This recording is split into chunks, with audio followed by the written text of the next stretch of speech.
from the studios of Postscript Media and Canary Media.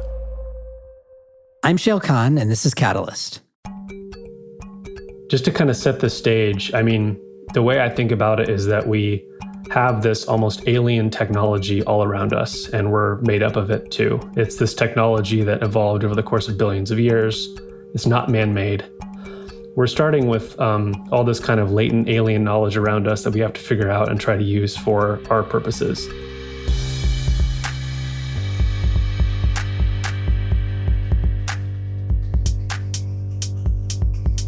This week, the myriad ways we're using biology, both natural and synthetic, to attack climate problems, and the myriad challenges along the way.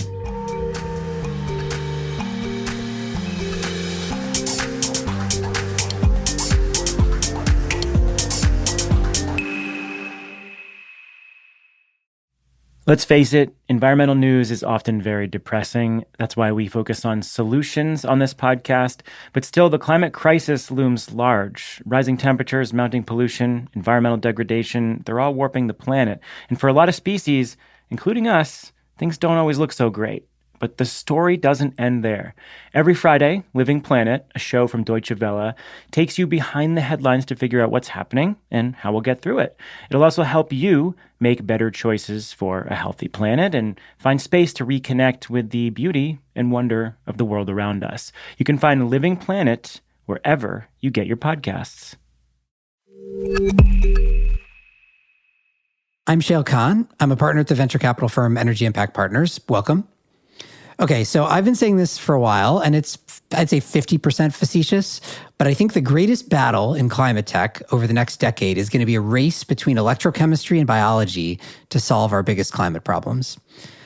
Why? Well, if you really boil it down, probably 80% of the things we need to do in climate tech can be solved either by biologically or electrochemically converting thing X into thing Y. Thing Y being either an exact or a functional equivalent of something we use today.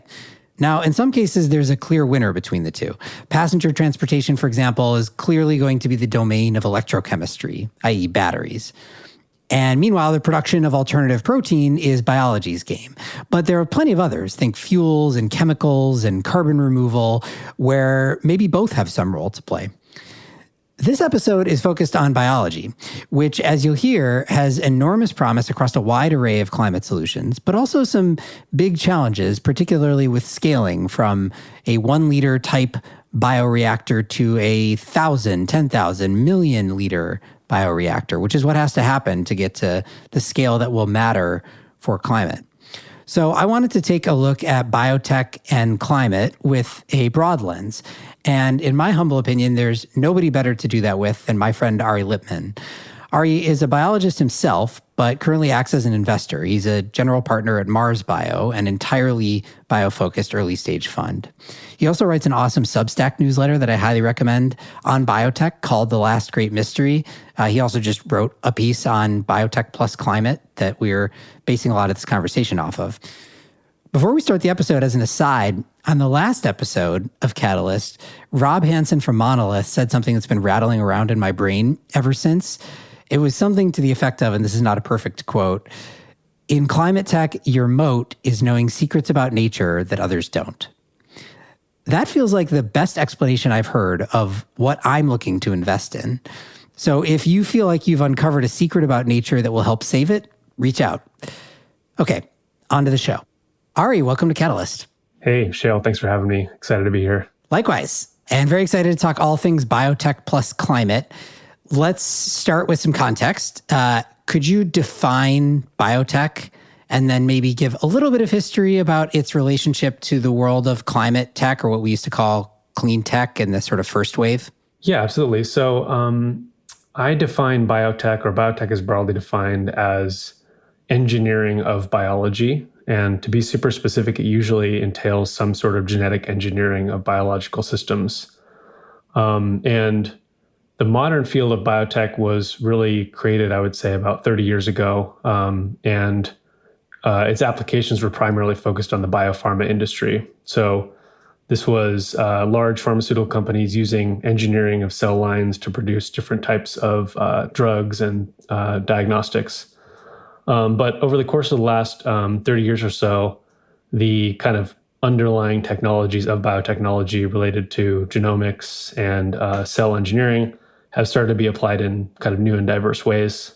And more recently, agriculture and engineering of plant cells has become another focus of biotech. So what's kind of changed over that course of time is just the price and the cost of doing this sort of research has come down.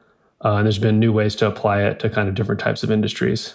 Correct me if I'm wrong, but it seems like though the field of biotech has diversified somewhat, it's probably still true today that the bulk of the, at least investment dollars going into the space is directed toward pharma. I'm thinking about things like, Andreessen Horowitz and a bunch of others have big bio funds. And if I look at the announcements coming out of those funds, they seem like they're still, for the most part, intended toward pharma applications. Yes, that's absolutely true. So I would say the majority of kind of applications and investment in biotech broadly is still related to pharma.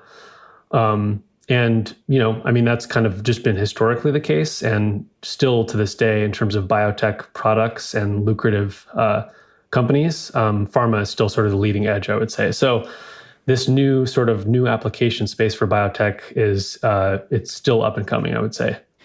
Okay, but let's talk about the history of biotech plus climate, or the application of biotech and climate over the past, couple of decades, because bio was a core part of the clean tech 1.0 wave, though it was not a part that resulted in a ton of success from an investment standpoint. Yeah, absolutely. So, to be explicit, that biotech, or that, green revolution 1.0 was focused on biofuels, which is a biotech application. It's using mostly corn biomass to ferment that biomass with microbes and turn it into ethanol or other fuels. And that wave, was not successful, although today it's kind of experiencing a resurgence. So indeed, there was some interest in biotech and microbial fermentation for fuel production, kind of in the early 2000s. You and I both know kind of the sad story about why that didn't work out. It's really hard to go into these commodity markets, obviously, and we'll talk more about that later. If you're making something that's super low value, it's pretty hard to break into a new market. Or at least it was historically. I mean, there's an interesting question. We'll talk about this more moving forward. There's an interesting question, the degree to which demand is arriving for premium priced zero carbon stuff in places like aviation fuel and some of these other areas that are like high volume, low margin commodity products where you couldn't have charged a premium even initially 10 years ago. Yeah, absolutely. No, I think that's something that's changed in the environment, is that you don't necessarily have to be at price parity, it seems like, in some of these industries or some of these products to be successful. So it seems like consumers and certain sectors are willing to pay a little bit of a premium if indeed the product is carbon neutral. Yeah. All right, we'll come back to that, because a lot of what we want to spend our time on now is talking through the specific areas that biotech is being applied today to solve climate problems. But first, I want to ask sort of, in most of the cases where you can use biology to do something, there are alternatives. You can use other pathways, electrochemistry, or something else. There's another way to do something.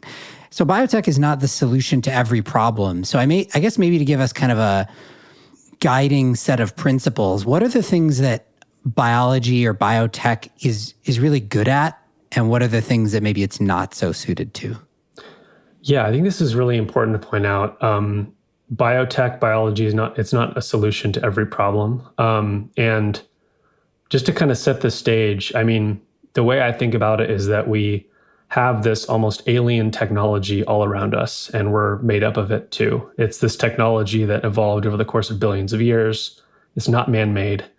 So it's a lot of work to understand it, to re-engineer it, to force it to do the things that we want it to do. This is very different than a computer chip or a factory, which are kind of more traditional engineering problems. So we're starting with all this kind of latent alien knowledge around us that we have to figure out and try to use for our purposes. And traditionally, in the biotech industry, more focused on biopharma, what biotech is really good at is making super complicated molecules. The first wave of biotech drugs were antibodies, and these were very complicated proteins that pretty much could only be made using living systems, using cells. There's no way we could just kind of make them using chemistry, and that's still the case today. So that's been one area where biotech has really shown is making very complicated molecules, and we'll talk more about that when we talk about some of these new applications. But the other thing that biotech is really good at is growing on its own and growing autonomously. So I like to make the distinction between sort of the old wave of biotech, which is growing cells in big steel tanks, and this potential future new wave, which is biotech out in the wild growing autonomously. So I think for me, that's the most exciting opportunity is that, well, if you create a new organism or a new plant that has some express climate-related purpose, you can release it into the wild and it will do its task without a lot of oversight. Not only without a lot of oversight, but also without a lot of, or in some cases, any external energy input. It's another distinction between biological approaches to some things and in chemistry or other, which is like a lot, to do the conversion you want to do with chemistry, you often need really high temperature heat or electricity, or you need something like that. So there's an energy input. Biology, the thing that you're growing does it on its own. I mean, it needs sunlight typically or something, but it's not the same. Right. Yeah, it'll take what it needs from the environment and continue to operate and live. And obviously that presents a lot of opportunity, but also may present some challenges in terms of how you control and regulate things like this. Yeah, so that's a good segue. So what is biotech bad at currently? Or put differently, like what are the types of things that we've not proven the ability to do at scale with biotech? Well, I'll say one big challenge with biotech, in particular in kind of controlled industrial settings, is sterility. Effectively, if you're growing cells in big steel tanks, it takes a lot of work to make sure no other things grow in there. And there's quite a lot of processing and controls, and the environment has to be, very well qualified to grow those things at scale. So this is slightly different than maybe a typical factory or a typical battery production line or whatever it may be, where there isn't a ton of risk of your process kind of going off the rails because you have relatively controlled inputs. You don't have these living things just growing around. So I think there are certain tasks that may be better suited to an engineering type solution and not a biological solution, just from the perspective of controls and the infrastructure you need to build. You also, when we've talked before, you've talked a little bit about some of the challenges in scaling up these biomanufacturing techniques. So easy to do at one small scale, basically in a lab, hard to do at the scale you would need to be at to produce a global commodity, for example. What is the challenge in that scale up? Yeah, I mean, right now we're at a place where there's been a lot of great biotech development at kind of bench scale or lab scale. In particular, talking about fermentation and growing microbes. A lot of that has been done at kind of 1 liter scale. But in order for these products to basically reach the market and come in at some reasonable price, they've got to be scaled up to 1,000 liter, 10,000 liter, 1,000,000 liter scale. And one challenge that we have now is that a lot of times the sort of recipes and protocols that you're using at 1 liter don't apply to 1,000,000 liters. So there actually needs to be more development done at larger scale in order to figure out how to grow these things. The other aspect that people don't often focus on is that most of the cost actually comes in the downstream processing. So after you grow up these cells in these big steel tanks, the vast majority of costs come after that phase where you have to process this wet biomass and spin it down and treat it and purify it. And much of that is quite different at scale than it would be just at the 1 liter scale on the bench.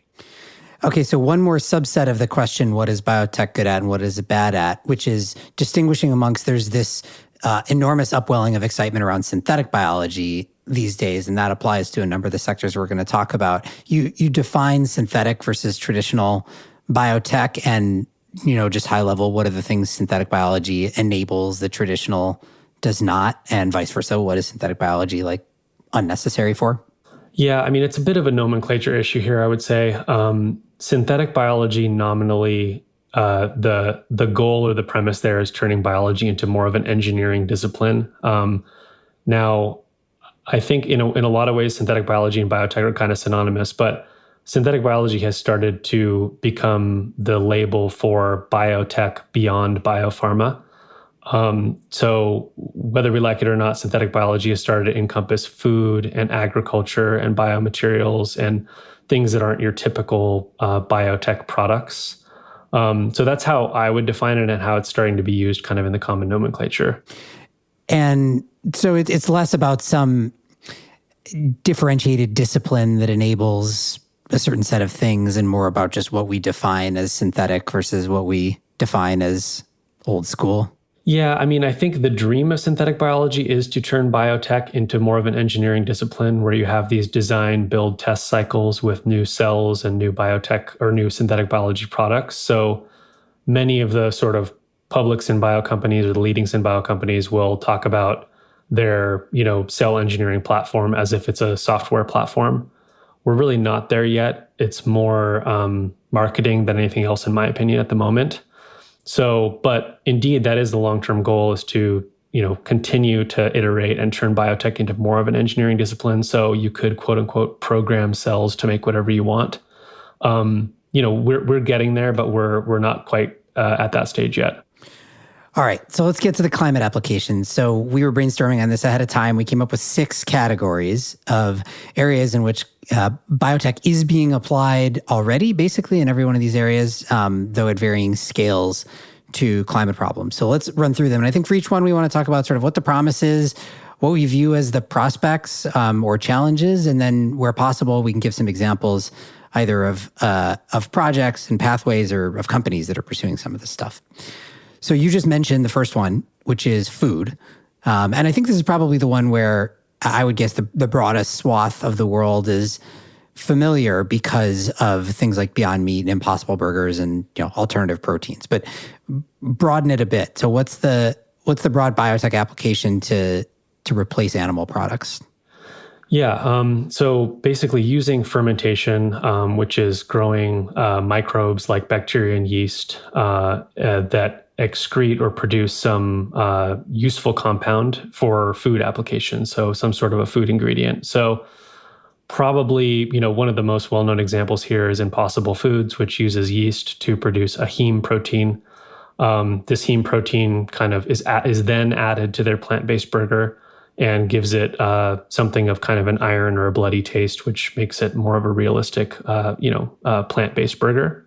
But there's lots of additional companies working in this space. Perfect Day, for example, is working on milk proteins that are produced using a microbe. So if you think of the sort of, what is the climate solution here? It's reducing the reliance on animal agriculture. It's increasing increasing plant-based diets. So here you have a whole new suite of potential food ingredients that can be made using fermentation. But beyond that, I think there's also some really other interesting applications for fermentation. One of which is probiotics, which are sort of healthy microbes that can improve gut health. And the other that I'm pretty bullish on is actually growing up microbes and using the whole microbe instead of just something that they excrete as a new protein source. And they call this single-celled protein. So you can actually grow up this microbial biomass and use this as a quote-unquote plant-based protein for new products as well. Is your view here like, this is the future? This is going to win? Like, ultimately, we replace animal agriculture? I mean, decades away, but ultimately, do we replace animal agriculture with biology? I think this. You bring up an interesting point, which is worth mentioning, because the other sort of player in this space is cellular agriculture, or sort of lab-grown meat. And right, the distinction being one of them is alternatives to meat, the other is actual meat or dairy, for that matter, because this applies to dairy too, but grown in a lab, not with actual animals, right, or not with livestock. Right. Yeah, and the big differentiator is most of the fermentation products I'm talking about are made in microbes or kind of simple organisms, whereas the lab-grown meat is made by growing actual cow or chicken or pig cells. And I think in my opinion, I think lab-grown meat is going to have a lot of trouble reaching price parity or low cost in any near-term time frame. There's a lot of, basically, to start with, mammalian cell culture or culture of more advanced organisms is really difficult and quite expensive. And there's just some fundamental challenges in terms of reaching the right amount of cells, amount of biomass made per bioreactor that will make it very challenging to make this stuff cheaply. So I think for me, the more exciting opportunity is in the plant-based products and or microbe-based new food products. And I don't think animal agriculture is ever going to go away. I think, the goal or the dream would be that maybe industrial animal agriculture will become vastly reduced, and we can have a nice balance between, quote unquote, natural meat at maybe smallhold farms, but then the vast majority of the protein we need or food we need is made by either microbes or plants.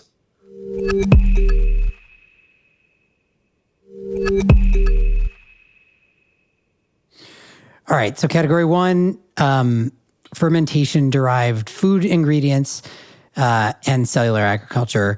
Well, let's go to category 2, but stay within the world of ag, which is focused more on the fertilizer side, the input side to agriculture, where there's been, I think, growing excitement around using synthetic biology to solve big problems in fertilizer. The biggest name in that space, or at least the highest valuation in that space, currently being Pivot Bio, which I think has a $3 billion plus valuation at this point. So what's going on in microbial fertilizer? Yeah. I mean, I think the low-hanging fruit in this space that a lot of companies are going after is actually doing nitrogen fixation using these microbes. So there's certain kinds of crops that are not able to fix nitrogen, so they need nitrogen to be added to their fertilizer. And nitrogen-based fertilizer is something I know you've looked into pretty extensively as well.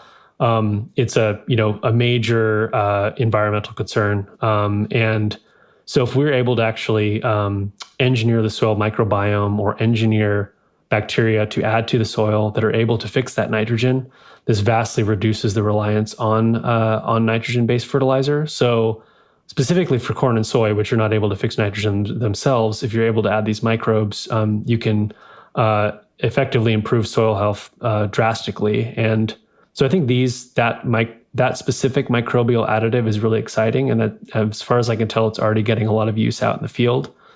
But then you can kind of dream beyond that, and there's a lot of different augmentations or modifications or additions you can make to the soil microbiome to increase the health of these plants, to make them more drought resilient or salinity resilient, or even capture more carbon in that soil. And so that's adding microbes into the soil effectively, right? That's how you do that. Correct. So yeah, you're basically you're sourcing native microbes. Then in the lab, you're making some modifications to them, and you're scaling up the production of those, and then adding them later on back to the soil. Right. In the context of a fertilizer, potentially, right? Like you put them in a fertilizer, use that fertilizer instead of whatever other synthetic fertilizer you were going to use. That fertilizer contains the microbes. It means you need less synthetic nitrogen, which, as you said, is a big problem. Exactly. Yeah. And I do think some companies are also exploring seed coatings as well. So there's a lot of different ways that you could add them to the environment later on. Yep. Okay. Let's stay then in the world of plants. We're making good segues here, but not necessarily in the world of agriculture. So this is one that I think is super interesting and maybe a little bit more nascent relative to the first two, where there's been a lot going on for a number of years, which is genetically modifying plants to improve their participation in the global carbon cycle, I guess is the way that I would describe it. But give a little bit more on that. Yeah, this is a really fascinating area. And I do think this is maybe a little bit of a more immature area than some of the others. But the premise here would be, engineering plants to increase their ability to sequester and capture carbon from the environment. And there's a number of ways that could be done. Most of this, I would say, is still in the research phase, but it's possible to turn plants that are perennial, meaning they only grow season to season, turn them into annual plants, so they just keep growing indefinitely. It's possible to increase the size of plants' roots, which means they effectively sequester more carbon underground than they would normally. It's possible to make photosynthesis more efficient.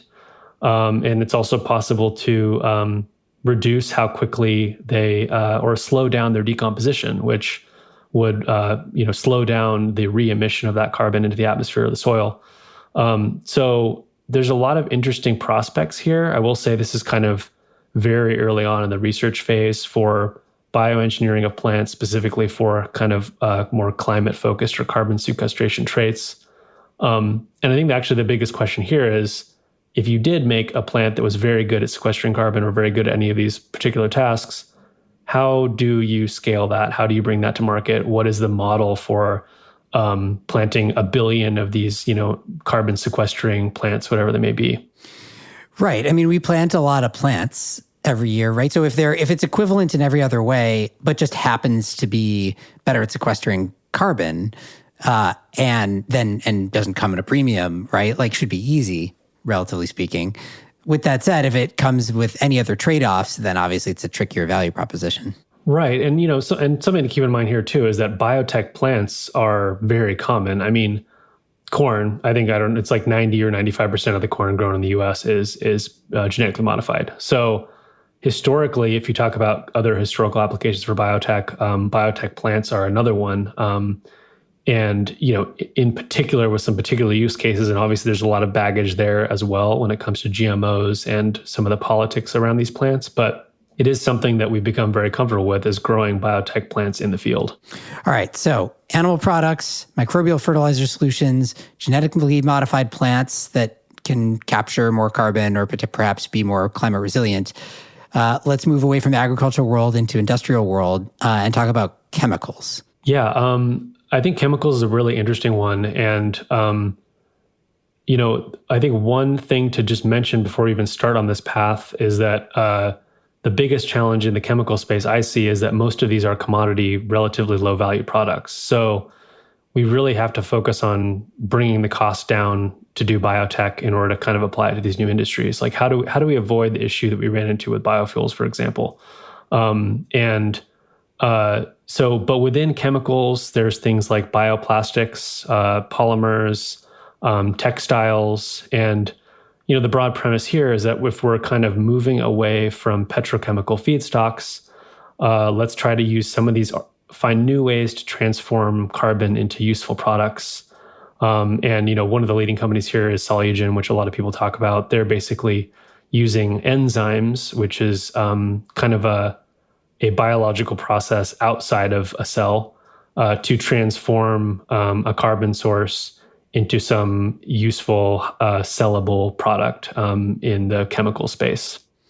Yeah, talk a little bit more about what types of products they're producing, because one of the things that's interesting about chemicals world is it's especially if you add fuels into it, it's very diverse. There's some extraordinarily high volume commodities, then there's a ton of more specialized chemicals as well. And even those markets, though not as big, are still pretty big. And so one of the things that Solugen has done that's been interesting is they haven't gone after like the biggest chemicals markets, at least not yet. They've picked where they think they can price competitively in what are nichier, but still fairly large volume specialty chemicals. Yeah, I mean that strategy does make sense to me. You always want to try to own a larger portion of a small market than try to own a small portion of a large market, at least at the outset. So I think, and that has been the tradition across the biotech industry and across synthetic biology, is go for the highest value products possible first, or maybe some of the smaller, more niche markets where your go-to-market strategy is a little bit easier. And I think, still it's going to be challenging to bring those costs down because even in an enzymatic process, which is, closer to a chemistry process than a biology process, you're still using high value proteins in that process, and you do have some biological components. So in theory, the infrastructure needed is probably more expensive than your typical chemistry-based process.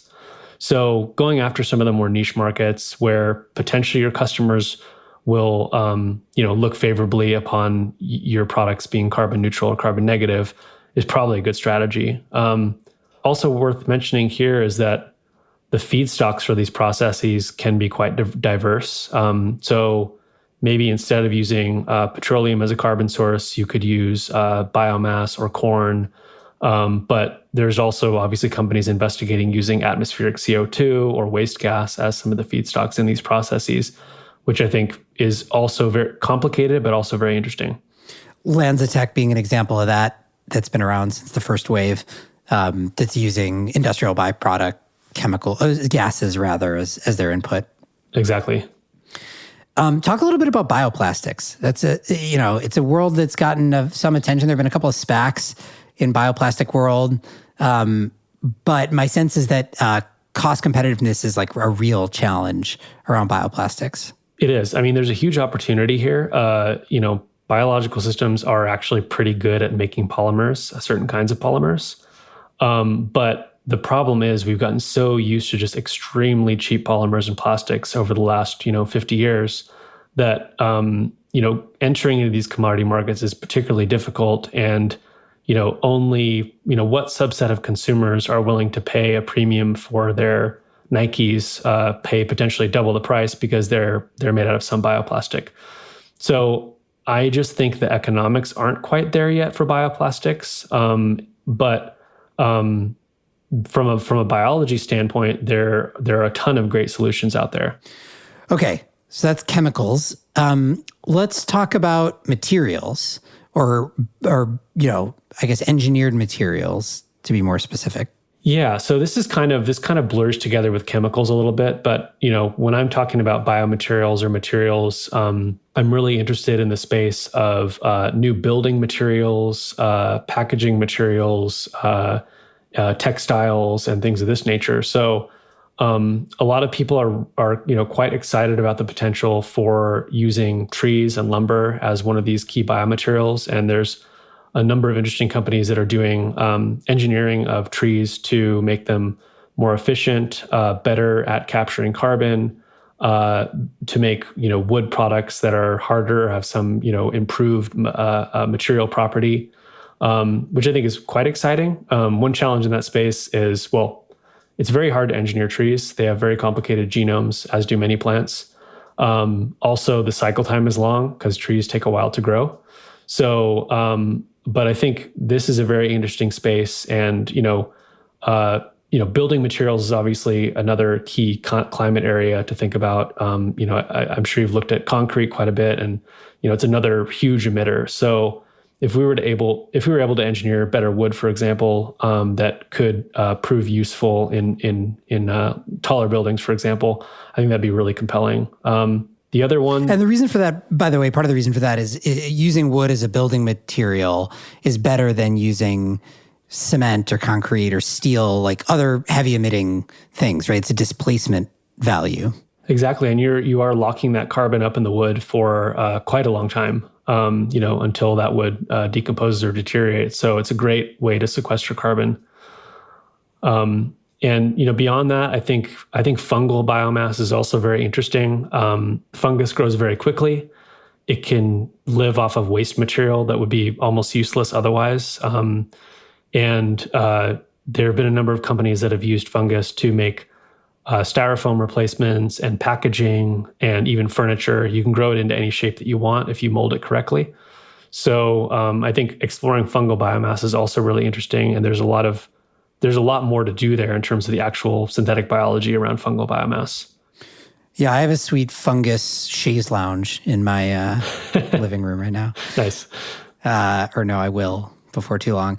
Okay, so that's materials. Last one is, I guess, less on the climate change mitigation side and perhaps more environmental and adaptation oriented. But let's talk about using biology to improve environmental remediation. Yeah, so we already use microbes to help with things like oil spills. So there's already a field called bioremediation today, which is fairly robust. But for the most part, these microbes we're using today to kind of break down contaminants are wild microbes, not engineered. So there's a lot of opportunity to begin exploring putting new traits into these microbes that may improve their ability to break down environmental contaminants. And I think on the one side, you have using microbes to break down contaminants or pollution. But on the other side, you actually have the ability of microbes to potentially aggregate different elements or compounds, which would be kind of more of a biomining task where you could release these microbes, for example, into a waste dump or onto electronics waste. And they might have the ability to sequester high-value metals or something like that and be more efficient at recycling them than sort of manually sorting. All right, so we've run through 6 different categories of applications of biotech to climate. I'm curious where you feel like, so in your mind, where are you the most bullish? Where are you the most excited? Perhaps beyond the sort of obvious things that are already starting to take hold, like like Impossible Burgers. And where do you think you hold the most skepticism? Yeah, I mean, I'm very bullish on engineering new plants. I think, to come back to some of the stuff we talked about earlier, I think the real value of biology is that it does grow autonomously, and it's a solution that can be deployed without a lot of human oversight, a lot of engineering infrastructure out in the wild. So if we're really able to begin engineering plants that have significant improvements in terms of their ability to capture carbon, that's a solution that's as simple as sending seeds around the world, potentially. So that part of biology is very appealing, that it's imminently scalable if we find kind of the right model to do so. So I'm very excited about that. We talked a little bit about my skepticism around lab-grown meat. I think a lot of the hype or the interest there is being propelled by kind of cheap venture dollars, and right now most of those projects are at very small scale. So I'm anticipating that the vast majority will not be able to reach commercial scale and not be able to reach the market. So we'll either see a bunch of consolidation or a bunch of dead companies in the wake of whatever reckoning may be coming. Is that because they will be unsuccessful in being able to scale up and actually produce their lab-grown meat at scale, or is it going to be a cost problem? It's just too expensive. I think it's going to be a cost problem primarily. Yeah. So I think that technically they may be able to, but I don't think that it will come out at any affordable price at the end of that scaling process. And then I'm also just skeptical about the market and the consumer demand for the product because, like it or not, you can still label cow beef as quote unquote natural. And I think lab-grown meat is going to really struggle to get consumers on board, especially not coastal consumers, not the ones on the blue coasts. Yeah, there's also sort of a weird, it's interesting to think about where the consumer demand will end up. But if you have an alternative protein that is not real cow cells, but is perfectly tasty and serves all the same purposes, and then you have one that is lab grown but is real cow cells, is the consumer side going to lean toward one or the other, assuming, the taste ultimately ends up to be pretty equivalent? Yeah, I do feel like the pitch is usually, we're going to sort of supplant the normal meat supply chain and just kind of slip in this lab-grown meat, and it's going to sort of take over. So the meat eaters will be happy to be eating that. But I personally, I would emphasize plant and fungus-based diets. It's, inherently more sustainable even than lab-grown meat, and inherently more scalable as well. In particular, there's some great techniques around growing fungal biomass that doesn't require as much sterility. We talked about sterility as being one of those gating factors where, you can grow this fungus on waste biomass and it effectively transforms 90+% of it into this protein. And you can grow it in buckets. You don't have to grow it in a sterile steel tank. So there's some techniques, some other types of protein or plant-based foods that I think will ultimately be much more scalable and low cost. And I think that's really the path, is to emphasize the plant-based diet with a little bit of meat, if you want. Arye, thanks so much for joining. Yeah, you're welcome, Shayle. It was great being here, and thanks for having me. Arye Littman is a partner at Mars Bio. Catalyst is hosted by me, Shayle Khan. The show is a co-production of Postscript Media and Canary Media. Find me, Canary, and Postscript all on Twitter. Tag us if you want to provide feedback on this episode or suggest future topics. Seriously, send us topic ideas. We do appreciate them. We get a lot of great feedback on Twitter. Many of you have asked questions about a topic that came up in the closing credits of the initial episode of this podcast, which was my bet with my wife about whether we will hit 100,000 downloads of this podcast in its very first month of existence. As a reminder, if we did hit 100,000 downloads, then we had agreed to give our child, who is due to be born in about a month, the middle name Net Zero. That was me winning the wager, obviously. And if not, then she would get to choose. She would have carte blanche to choose the middle name of our child. We intentionally set a pretty ambitious target, which we did not hit. So I'm sorry to say that the middle name of my firstborn will not be Net Zero. Though I will say that NZ, as short for Net Zero, is still in contention.